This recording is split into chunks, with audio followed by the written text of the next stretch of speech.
Citizens of Earth may play off your nostalgia as a gamer, but its interesting take on collecting varied fighters will keep the monotony of this bizarre Super NES homage from getting stale.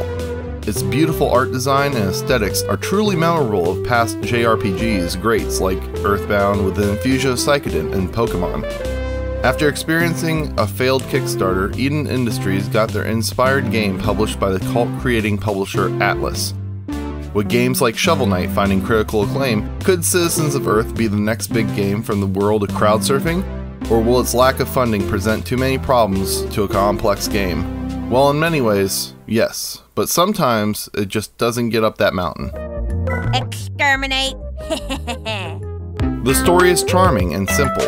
Your mom wakes you up from your slumber, a known trope in RPGs, for your first day as vice president of the world. Not too shabby. But when you and your family leave the home, you're attacked by crazy protesters. The story deals with you trying to uncover mysterious going-ons in the world. Like Earthbound, the story is simple and doesn't go wild, but ultimately lacks an overall goal or a clear villain.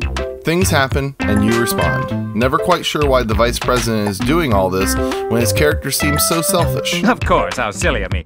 Tell you what, I'll get us out of here, and in exchange, you do some work for me one day. The gameplay should be familiar to anyone who's played classic turn-based JRPGs, and the inspiration should be apparent to longtime fans. Choose your attacks and supporting moves, watch the battle play out, rinse and repeat. It's not bad if you appreciate more of a chess match as opposed to action-based strategy. The characters really make this game more enjoyable than most. Each character has unique moves with certain powers that your other recruits simply won't have.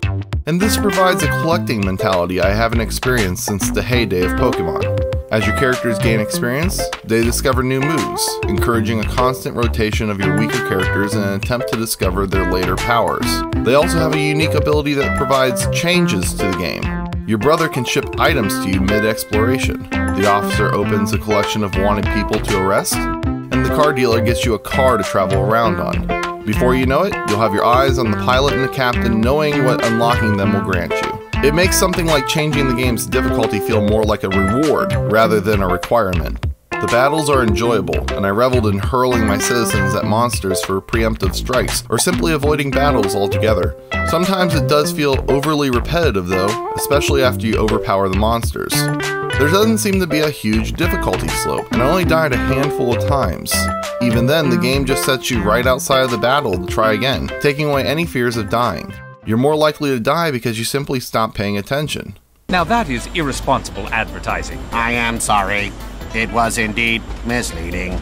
The music is sometimes charming, but in other moments, grindingly frustrating. The overworld music obviously repeats, but unfortunately starts like a traditional song as opposed to a mid-song fade-in like other exceptional RPGs do. Sound effects are good, and the game supports some pretty funny voice acting. But soon your kind will sink into obesity, sugar dependency, and embarrassingly oily complexions. When they recorded it, some segments and characters are devoid of acted lines, and instead use comical and ers to establish the tone.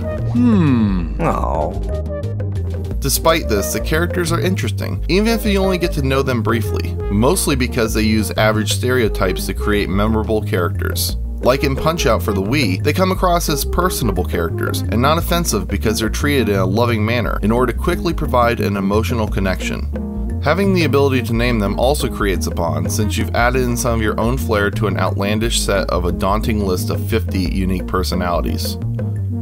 One of these few things I really enjoyed about this game was the monsters you fight. Like Earthbound, they are memorable and make you chuckle when you first discover their pun-laced names. I also appreciated my characters collecting XP even when downed, and reviving when they do go up a level. This is especially helpful when raising up characters into the double digits after recruiting them. The gameplay is light, and feels smooth as you run around the vividly imaginative world. The menus are simple, yet slick, and you'll never fight with them for very long. Unfortunately, there are some real hiccups in the design that brought frustration into an otherwise fun game, and the lack of a full budget definitely shows here. The map screen is awful. You'll feel compelled to stand up and squint at the map because the game doesn't offer a zoom function, and these maps can get pretty big. Objectives aren't explained well either, so you'll spend a lot of time unsure of where you're supposed to go. Some of the minigames feel forced and not fully realized, such as the soda jerk drinking game, where you have to furiously tap the X button to drink soda quickly and stop when it turns red. Something as small as an animation of this action would make it so much better, but even then, it's a frustrating headache that took me far longer than it should have. It just feels like the developers were hoping to provide all the content they wanted, but failed to smooth out the edges. I had to restart my game several times after becoming stuck in walls, and at one point, I was simply ejected from the game after it crashed. These moments can ruin any enjoyment you may have had going for you. Despite these problems, I can honestly say I had fun with this game. The original nostalgia drove me to make my $10 purchase, but the game stands on its own with its unique sense of humor, and after 14 hours of gameplay, I still have another 15 or so ahead of me, so it's not a bad deal for the price of admission. Final word. Citizens of Earth makes me very excited for this company and the future of the series, and I'm interested to see what they do in the future. It's a fun outing any retro gamer should play, even if this gem's edges weren't properly smoothed. My name is Trevor Anderson. If you enjoyed this review, hop on the bandwagon and